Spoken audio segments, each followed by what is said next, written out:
You, John Fitzgerald Kennedy, do solemnly swear. I, John Fitzgerald Kennedy, do solemnly swear. That you will faithfully execute the office of President of the United States. That I will faithfully execute the office of President of the United States. And will, to the best of your ability. And will, to the best of my ability. Preserve, protect, and defend the Constitution of the United States. Preserve, protect, and defend the Constitution of the United States. So help you God. So help me God.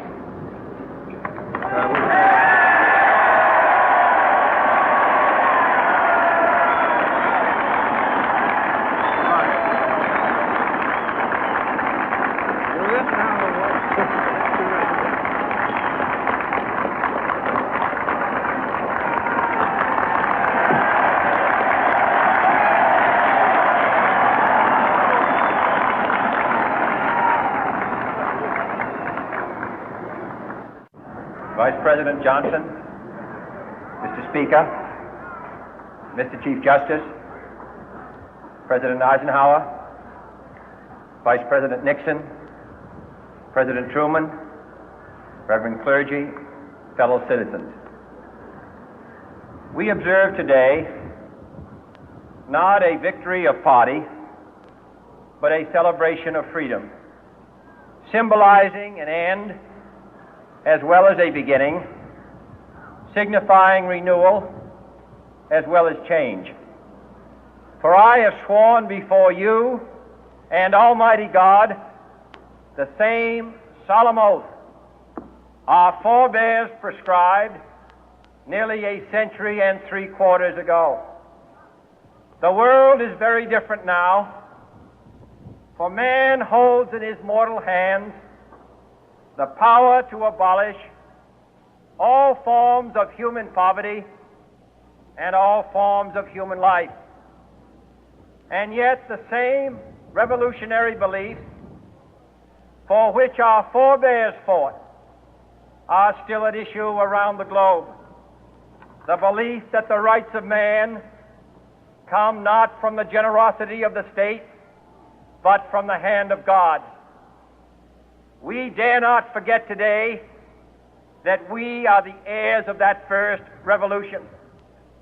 Let the word go forth from this time and place to friend and foe alike that the torch has been passed to a new generation of Americans born in this century, tempered by war, disciplined by a hard and bitter peace, proud of our ancient heritage, and unwilling to witness or permit the slow undoing of those human rights to which this nation has always been committed and to which we are committed today at home and around the world.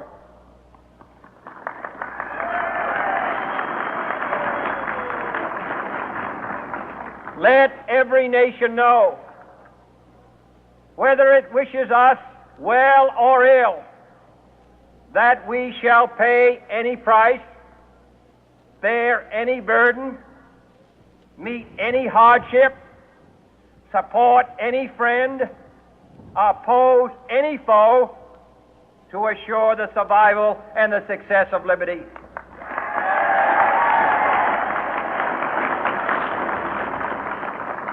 This much we pledge and more.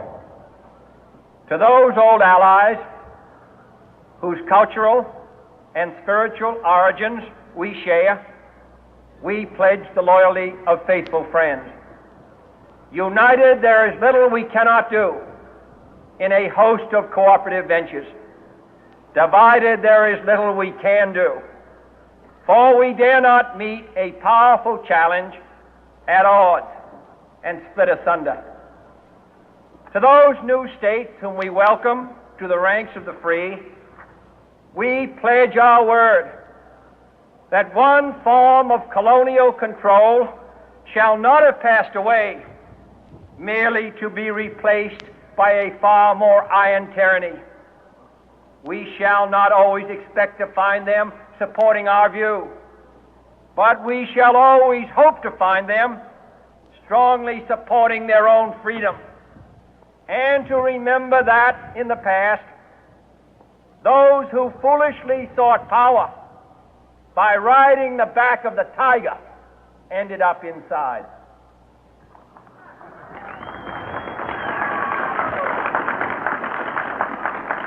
To those people in the huts and villages of half the globe struggling to break the bonds of mass misery, we pledge our best efforts to help them help themselves for whatever period is required, not because the communists may be doing it, not because we seek their votes, but because it is right.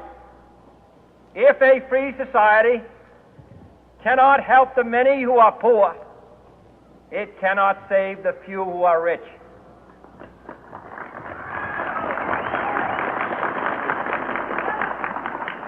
To our sister republics south of our border, we offer a special pledge to convert our good words into good deeds, in a new alliance for progress, to assist free men and free governments in casting off the chains of poverty.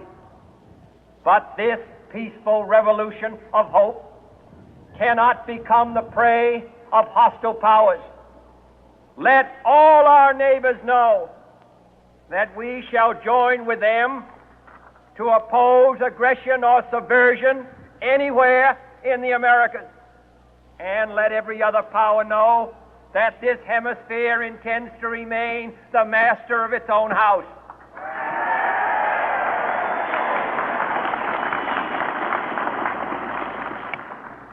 To that World Assembly of Sovereign States, the United Nations, our last best hope, in an age where the instruments of war have far outpaced the instruments of peace, we renew our pledge of support to prevent it from becoming merely a forum for invective, to strengthen its shield of the new and the weak, and to enlarge the area in which its writ may run.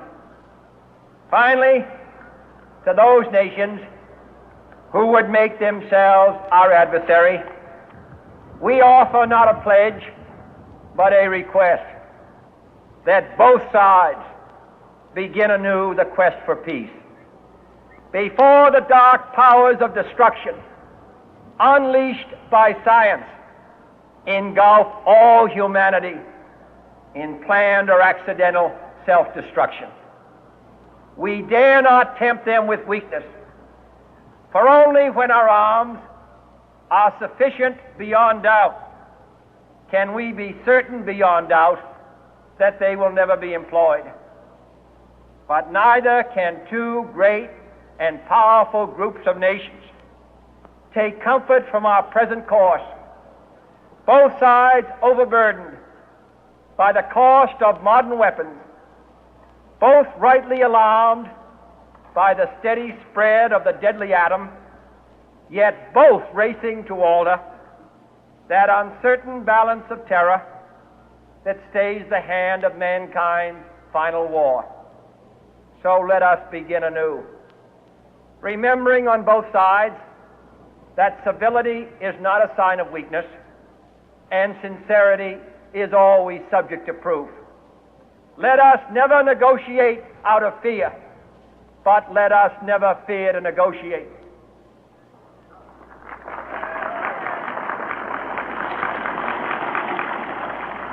Let both sides explore what problems unite us, instead of belaboring those problems which divide us.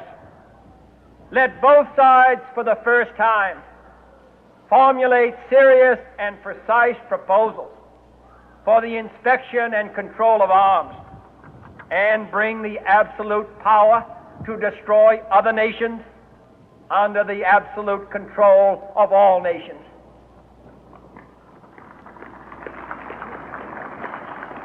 Let both sides seek to invoke the wonders of science instead of its terrors. Together let us explore the stars, conquer the deserts, eradicate disease, tap the ocean depth, and encourage the arts and commerce. Let both sides unite to heed in all corners of the earth the command of Isaiah to undo the heavy burden and let the oppressed go free.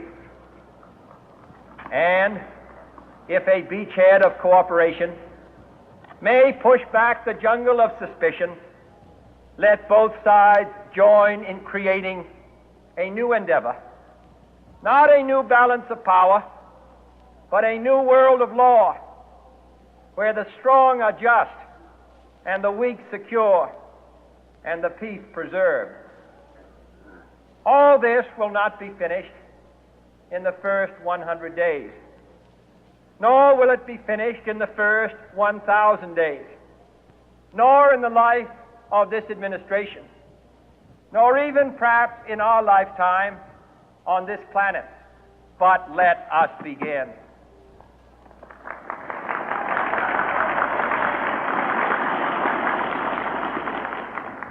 In your hands, my fellow citizens, more than mine, will rest the final success or failure of our course. Since this country was founded, each generation of Americans has been summoned to give testimony to its national loyalty. The graves of young Americans who answered the call to service surround the globe. Now the trumpet summons us again, not as a call to bear arms, though arms we need, not as a call to battle, though in battle we are, but a call to bear the burden of a long twilight struggle, year in and year out, rejoicing in hope, patient in tribulation, a struggle against the common enemies of man, tyranny, poverty, disease, and war itself.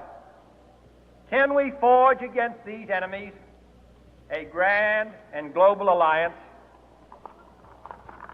north and south, east and west, that can assure a more fruitful life for all mankind? Will you join in that historic effort?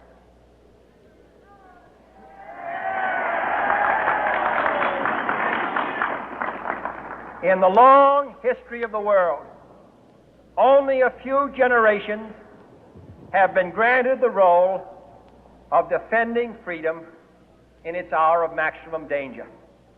I do not shrink from this responsibility. I welcome it.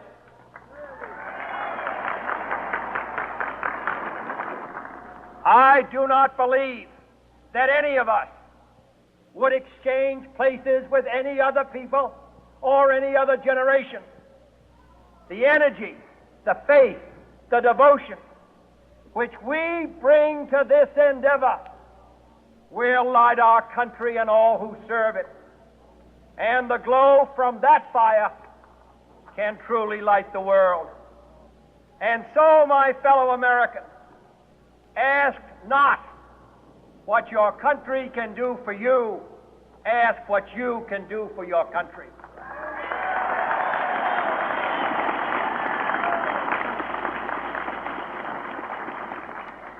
My fellow citizens of the world, ask not what America will do for you, but what together we can do for the freedom of man.